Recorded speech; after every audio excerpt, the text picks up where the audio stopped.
Welcome back to the channel. We are another day closer to the Cheltenham Festival. It's getting closer and closer all the time, and today we're going to preview the champion hurdle where Honeysuckle is looking to make it another champion hurdle and extend her unbeaten run to 15 out of 15 under rules. That would be some achievement for Henry de Bromhead and Rachel Blackmore, and this horse have struck up a perfect combination. She's been spot on all the time. She was very impressive in the Irish Champion Hurdle just the other week, and I think she will take all the beating at 4-9.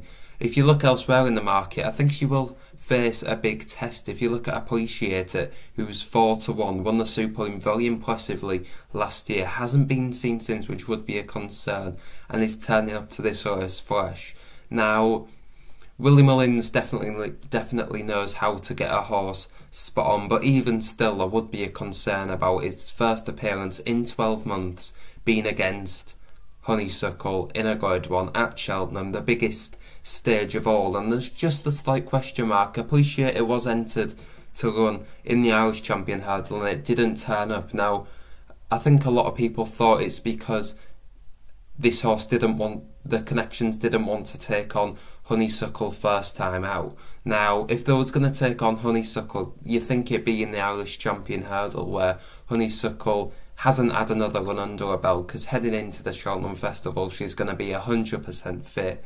Henry's going to have a fly-in at home, and you just think Appreciate It, however good he might be, might just be not good enough to beat Honeysuckle. But then again, there's no shame in that. No horse has beaten Honeysuckle under rules, and I think it might just stay that way. She gets the £7 as well, all mares doing the race, and it's the same as Epatante, who might just have a squeak of an each-way chance now she's getting the weight as she did.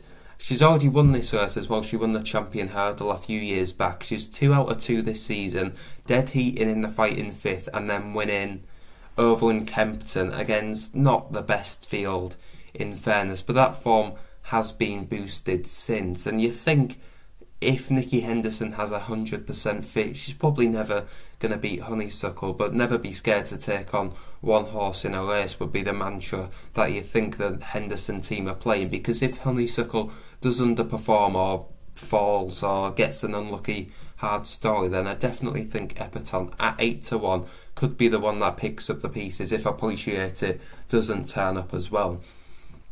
This race in total, at the minute there's only 14 runners that are entered into the race, and if you're looking at a few of them, Tritonic, I really don't think he'll go. My mate Mozzie might be off to the county, I think. Glorium Fortune, however impressive he was in the Betfair, I think depends what happens to his mark. I think he might go for a handicap, and Montmoral hasn't been seen since Newcastle when finishing lame at the end, and I don't think that this horse will go for the Cheltenham Champion Hurdle. I think maybe Paul Nicholls likes to target entry, and I think he might do that again with that horse. So that's us down to 10.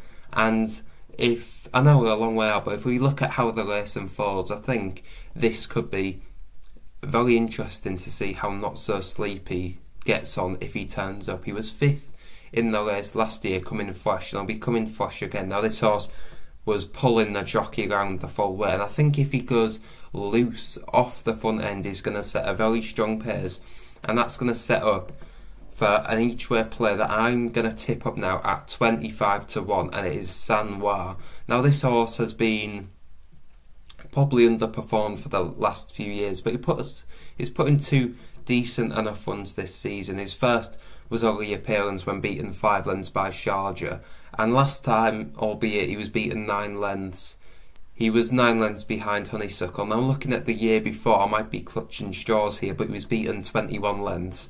So it's improved 12 lengths. This horse is a cliff horse of mine. I'll follow it for all its career. I think it's that good. It just never gets a race to suit. He was 9 lengths behind. He made a mistake at the first, the third and 3 out.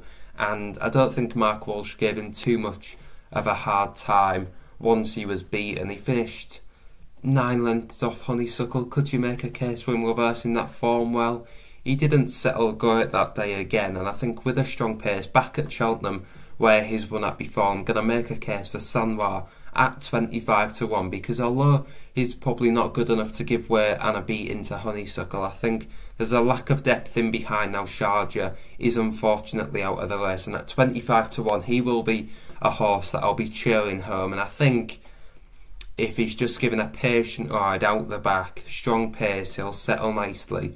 And I think he might just be able to run into a place up the Cheltenham Hill. And I think Mark Walsh, he doesn't want to be anywhere near the front heading to the last. He wants to play this horse late and fast and hopefully run into a place and give me a return at 25-1.